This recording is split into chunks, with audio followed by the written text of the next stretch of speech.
Jen, Jamie, our goal here is to provide more context to the issues that matter to viewers so they can trust their decision about who they vote for or get a deeper knowledge about the key issues.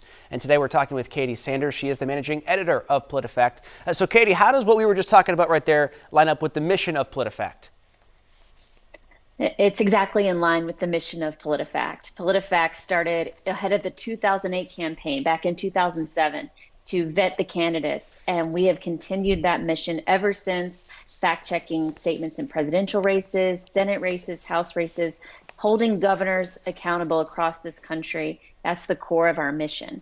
And what that looks like on a daily basis is that we dive into statements from politicians or viral social media posts. We research them, and then we provide a rating along with our report so readers can see how accurate a claim is, from true all the way down to pants on fire false. And now, Katie, fact-checking has really had to go into overdrive very quickly this week with the Hamas attack on Israel. There's really been a bombardment of misinformation, especially when it comes to videos we're seeing, social media posts. What's your team finding when it comes to all that? So far, we've checked more than 20 claims that have been trending online. I think most of your viewers would know that there's been a really high volume of content. But what we've seen kind of falls into three themes. People are sharing videos that are out of context. One example comes to mind is paragliders, videos of paragliders flying into Israel from Gaza. There are reports that this did happen, but the video footage was actually from Egypt a few years ago. So even though there's something to it, it's being shared out of context. We're also seeing a lot of videos that are showing, oh, look at the military shooting down these helicopters.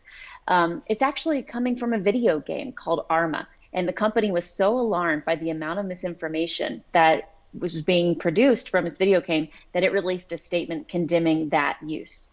And finally, people are also just making stuff up, which happens around really big events.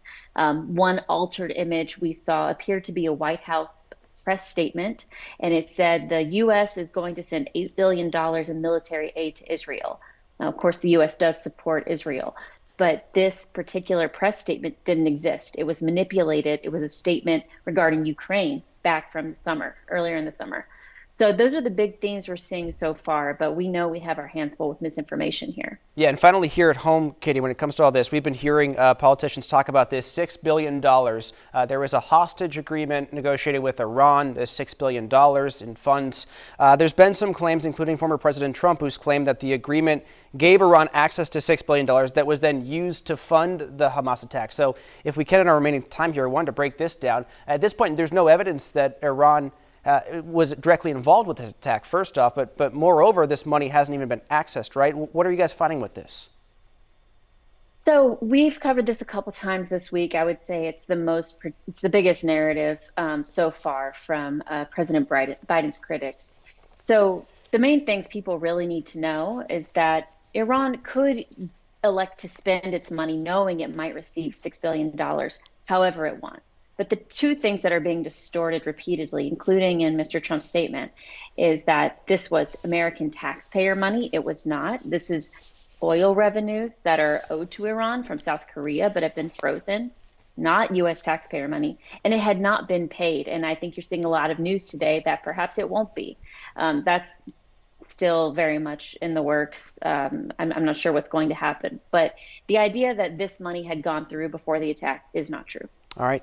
Katie Sanders there, the managing editor of PolitiFact. We're watching, obviously, that Iran deal as well because Chris Pappas, the representative here from New Hampshire, has called on a pause for that money. So a lot to get to in the coming days, and the fact-checking just beginning here this 2024 election season. Thanks so much. Thank you.